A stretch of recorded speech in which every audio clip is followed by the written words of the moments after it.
Guys, guys, words cannot explain how much I've wanted to see this episode animated. Ever since I saw Kouen kicking ass in the manga, the first thing I thought was, new season of Magi is about to start. I cannot wait for this scene right here to be animated. So even though I don't review Magi manga or anime usually, I have to review this episode because I've been waiting for it for so long. Although in the manga it was slightly more, I'm not gonna say more epic, but Kouen seemed a little bit more crazy or off his rocker, as you may say. Like when he took the bath in lava, that was so fucking epic. There was like lava dripping down his face and like steaming off of his body in the manga, so it made him seem like he was a crazy person. And when he was yelling while fighting those 10,000 Djinn or however many, I think it was 10,000, he was like yelling at Aladdin the entire time he was slashing through the Djinn.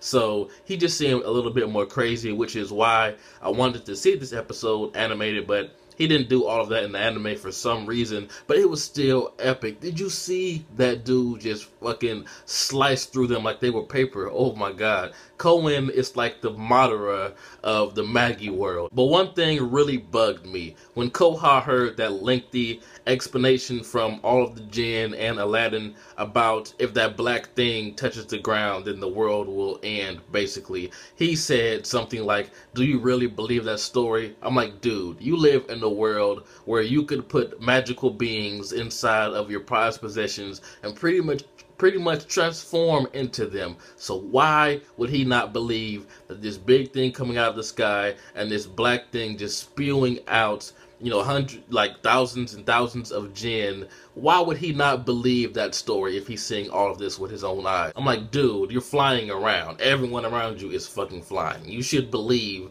anything that these Djinn have to say. But I LOL'd at the scene where Kouen pretty much snatched Alibaba and forced him to take a bath in the lava. He was stomping his head.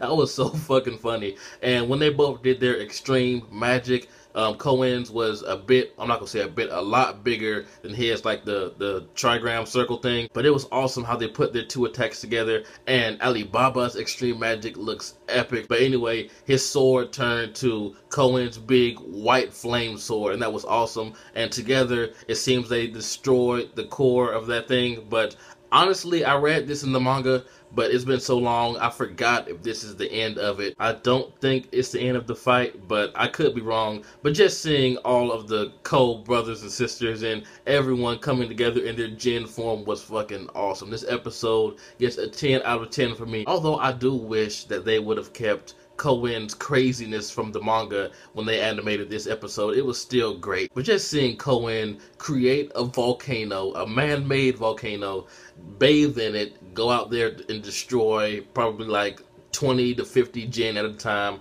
then go back after his Mago is depleted and rinse and repeat. And like Aladdin says, it's like Kouen is dying over and over again, but he's so badass, he doesn't give a fuck. And I like how Alibaba says, for the sake of the world, that's why this guy is doing this. And his brother's like, nope. He only cares about knowledge, and he is going to hound the fuck out of Aladdin when this is over, believe me. But the question is, should Aladdin tell this guy, this man, this maniac, this pretty much the strongest person on the battlefield right now, should he tell him, a complete stranger, the secrets of Almatoran? No spoilers in the comments, but what do you think is going to happen after all of this is over? Do you think Aladdin is just going to straight up tell him the secrets? Sinbad versus Kouen. Make it happen right now. But anyway, tell me what you guys thought about this awesome episode. Just how big is Kouen's dick? It might be tied with the big dick Uchiha Madara. Anyway, this has been Jay with Uchiha. Like, comment, subscribe, and I'm out.